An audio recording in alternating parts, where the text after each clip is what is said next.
music as a background. That's great. Hey, folks, welcome to the PTH podcast. All right, PTH, it's Prepare the Horse. Thanks for watching, and don't forget, always be prepared for the fight of your life to happen during a handshake. Okay, and if you haven't subscribed yet, be sure to hit that button and give us a like if you're so inclined. All right, and if not, please leave me a comment or a message on any issues you find. I want to make sure that I stay on point and as accurate as possible to give you the best information as I can. Okay, you can find us at breakingpointllc.com. That's breaking, BREAKING PTLLC.com. And just go to Blue Horse Security Solutions on the right side, all right? Unless you're looking for some learning assistance and tutoring. Then you'd want to go to the left for Jennifer Lauer Tutoring, all right? Check our page out. We've got a lot to offer. All right, so on to the podcast, if that's what you call this. All right, you can find the source documents for this podcast at our website under my Tack and Sword blog. All right, today we'll discuss what I call the improvised office arsenal, and this will be part one. Okay. All right, if you go onto our website, this is called Bob's Guide to the Improvised Office Arsenal. All right, and just in case you happen to find this this article or this podcast as a result of a last minute emergency Google search of there's an active shooter in my office. I'm sorry for you, but you need to listen up. So remember, run away from the threat or the sounds of danger. Run in the opposite direction. If you can't run in the opposite direction, run perpendicular and then away. Put as many corners, doors, stairwells, levels, or whatever you can between you and the attacker. And if you can't run, remember, hide. All right, lock, block, and sock. Okay, lock the door, block the door, remain silent, and use a sock to silence those who won't be silent. And be prepared to fight. Okay, and you have to fight like your life depends on it, because it does. Okay, weapons, look around you. All right, fire extinguisher, spray if distant, close the distance and hit them. All right, hit the head, hit it hard, repeatedly. Okay, control the weapon hand. Think about sharp, pointy objects. All right, number 2 pencil. We'll talk about that a little bit later, but number 2 pencil works really well to eyes, throat, and groin. Okay, and if they're still moving, they can still hurt you. All right, hurt or kill you. All right, good luck. Okay, so you can check out my article on our website for RunHideFight. We'll be going over some of the pieces of that also. So in this article, we'll discuss a variety of creative uses of your average office equipment. Okay, so you may never look at your stapler or the big box office store the same again. So a couple pieces of background on me, just to give you a sense of the places where I've gathered my information other than my not so interesting life. Military, U.S. Army, infantry, special forces, testing bed for millions of improvised weapons over hundreds of years, I guess. Not me, but the Army itself. Career police patrol officer. Patrol my whole time there for 28 years. A spool of thread can severely ruin your day. Okay, U.S. Senate Sergeant at Arms, the Office of Emergency Preparedness, an instructor, contractor, SME. This was one place that everyone should have a weapon, but it severely restricts them. All right, and I saw creativity taken to a whole new level. So let's see. Let's move on here. So at this point in the run, hide, fight continuum, if that's where you're at, you're now seriously considering the effectiveness of different pencils to kill someone. All right, long and pointy or short and stubby. So you also be asking yourself, why don't we keep these things sharpened? And how should I hold it? Give me a minute and I'll help you through this. All right. So when you're prepared for a fight or a confrontation, you've trained, you've examined alternate courses of action, you've moved up and down the use of force continuum in a professional setting. You've coordinated with your coworkers who might assist you. You've determined a workflow of critical branching decisions ahead of time through rehearsal, practice, and what's known as stress inoculation. Now, in the best of circumstances, you and your coworkers, you guys are testing out your limits every day. You're presenting and working through anticipated problems like weapon malfunctions, transitions, light and lighting problems, areas of responsibility, and such. But that's the job of the fighters, right? The police. The ones who will respond to and solve an active shooter problem. It's not the job of your average citizen who works a day job in an office, and counts on the routine of day-to-day office work, not defending the company flag, not defending their lives, against an intruder. But during your average workday, but you'd be surprised. Uh, working in the federal government arena, and with such restrictions on weapons, and having to look at things from the perspective of someone defending their life without having an actual weapon with them. During the average workday, in an office environment where the typical personal weapons like firearms and bladed objects are prohibited, the average person handles more deadly objects in a day than the average criminal does in a week, more or less. So if you look around you, if you're in an office right now, look around you, all right? See that fire extinguisher? You probably look at it and say, what a horrible color of red, not even sure how to use it or if it's expired, all right? So what I see when I see a fire extinguisher, I see a weapon that has extended range, blocks visibility, if you use it right. Could have respiratory effects, possibly caustic or severely irritating substances in it to mucous membranes. Blunt force, two-handed striking weapon. It's throwable and it holds doors open pretty good. What are you sitting on? Are you sitting on one of those comfy spinny chairs, or the ones with just the four legs that sound horrible when you move them across a tile floor? They're stackable. They block doors effectively. It's got four blunt objects that you can strike with at once. The legs. You can stand on it for height advantage. It's hard to miss your target when you're swinging at it. And it can be broken into sharp pieces with a little bit of effort. Look at your desk. Don't look. Stop looking at me. Don't look at your computer. Look at your desk. Look around. You got a plethora of sharp, pointy, hurty things. Scissors. Break them in half. Now you got a 2-for-1. It's 2-for-1 sharp objects right there, two-handed. Letter opener. It doesn't have to be sharp. All right. Paperweight. Blunt force object and projectile if you get the right one. And my favorite is the number 2 pencil.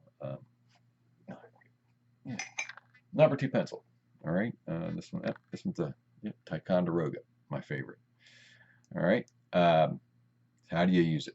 You put the blunt end against the palm of your hand. You put that part right there between your fingers. All right. You got to stab somebody. If you got to use this, and it's become a personal fight now. If you got to use this, stab the marshmallow places, the soft places like the eyes and the throat and the belly. All right. Now, so you might ask yourself, how do I close that distance? We'll talk about that in a little bit. But if this is all you got, and for some reason you can't get to the head, neck, or any other areas, you never know. You might be in a grappling situation with them, But one of the places to hit is right here. Hit them right up here in the arm if you have to, if that's a viable place and you have the opportunity to, get it in there. Don't use pens. These kind of pens, the tube kind of pens, these ones with a circular tube, these are better, right? These survive impact a little bit better. And there's pens out there that are made for, there's actual pens out there that are made for striking, all right? See my website. These kind of pens, they write nicely, but these things shatter, and it'll actually come back and hurt you. It'll actually stick in your palm. The pencil, you get a little padded area there that kind of protects you there. All right, so let's see where else we at. Other fun items, yes, paper cutters, old paper cutters, the kind of like the machete attached by a bolt to a board. Yeah, those things break off real easy if you put the right amount of effort into it, okay? Spray cleaners, bug spray. Now, you'd be surprised at how many people have a wasp or hornet problem, near their windows. You got to get yourself some, all right? You understand what I'm saying? Get yourself some wasp and hornet spray, all right? Look it up, you'll see. Anyway, ladies. Okay, so when I was at the Capitol and I was teaching people there, this always started off as sounding sexist, but you'll get the point here in a second. So if you have heels on, high heels on, take one of them off. Hold it in your hand just right. You see what I mean? Okay, that's a good weapon right there.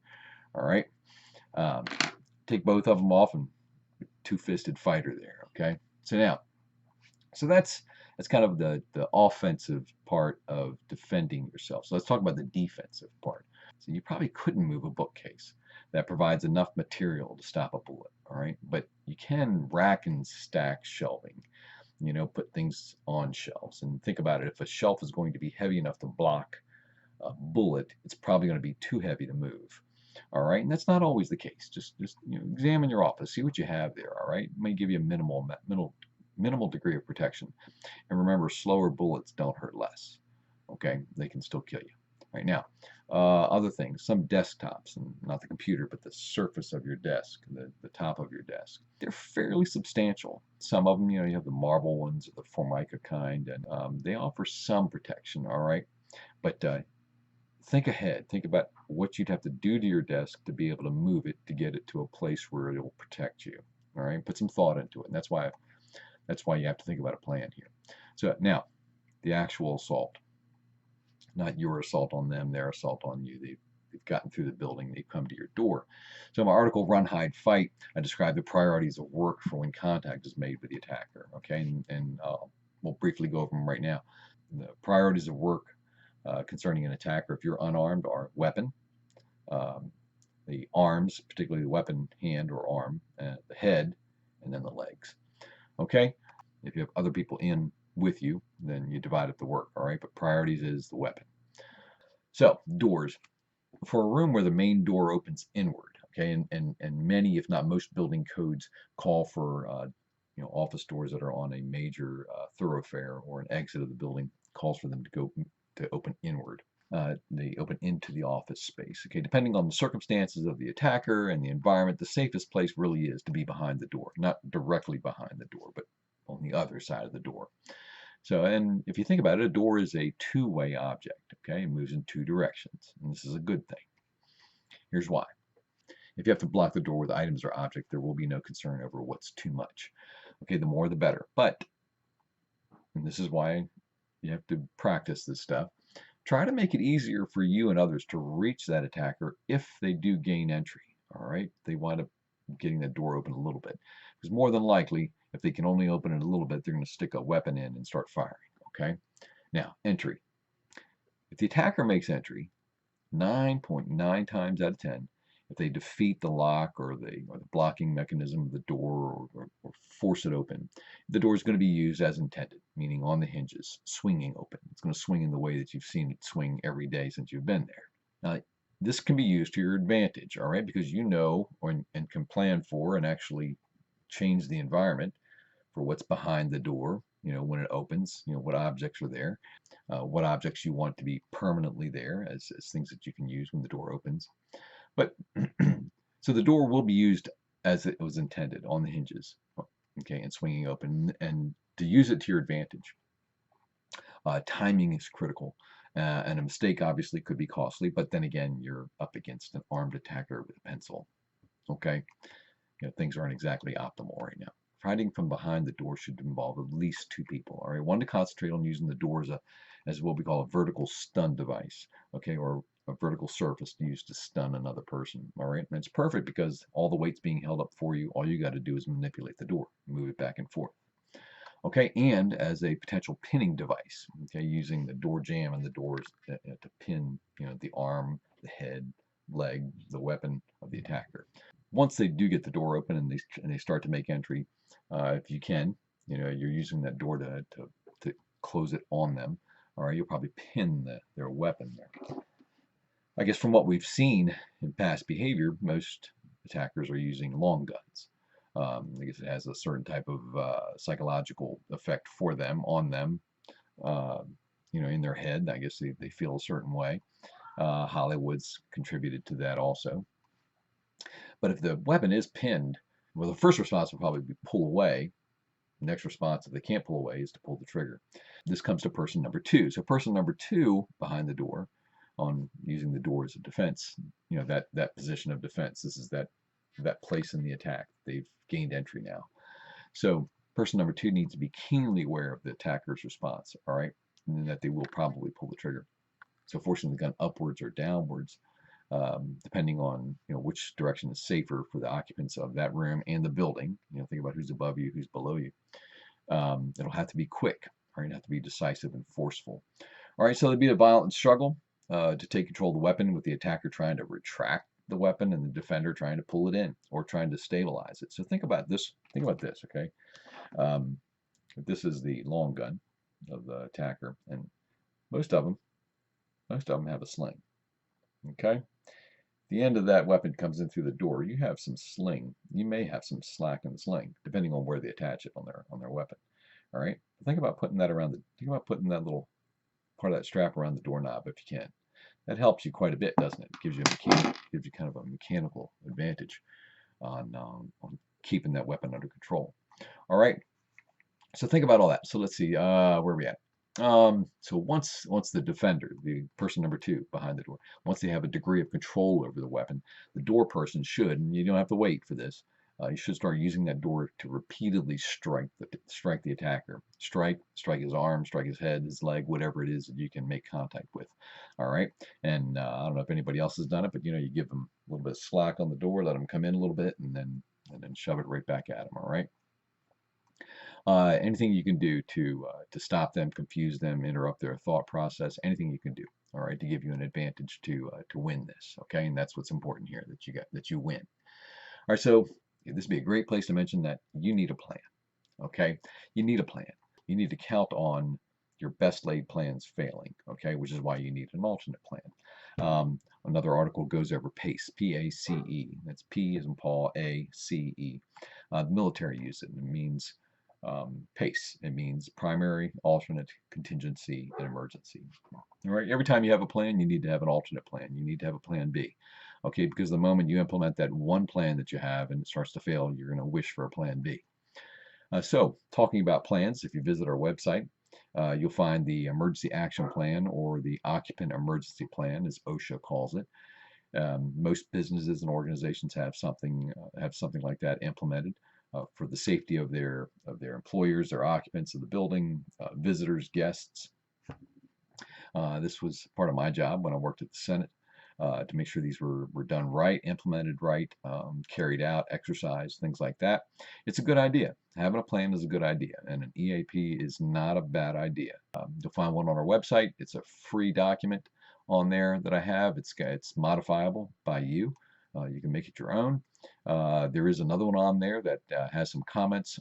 It's free also. I just need to give me your email address on there just so I can send it to you. It's got comments on there for guidance and a little bit of help getting through the document. It's not hard. You can do it yourself, but it's easier when you have a hand to help you there. Okay? So, need a plan, get one. All right? So count on the failure of your best laid plans.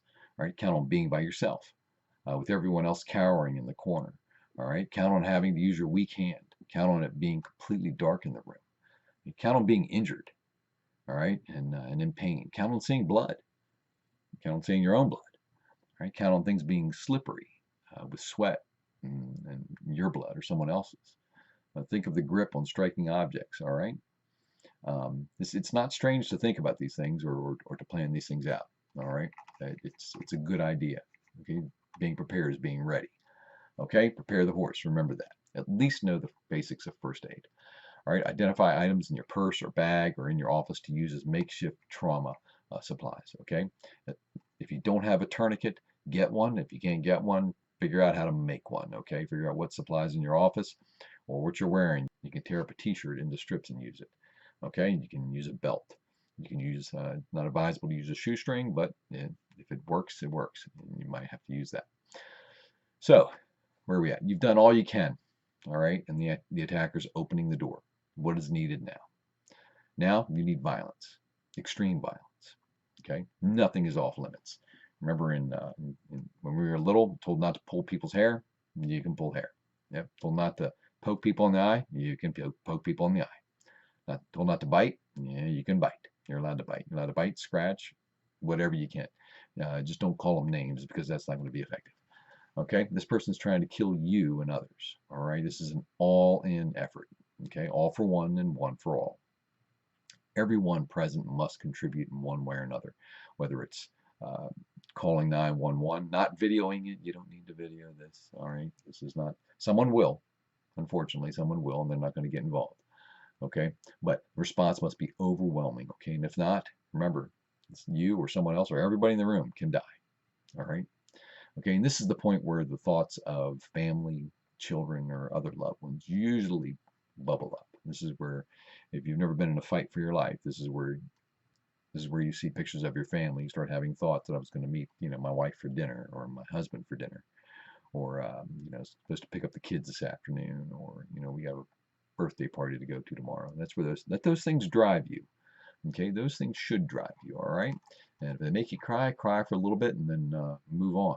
Okay, get on with your plan here. Okay, so that's it for part one of the improvised office arsenal. All right, so, and concerning multi-purpose office supplies. Okay, it's a good name for them, I think.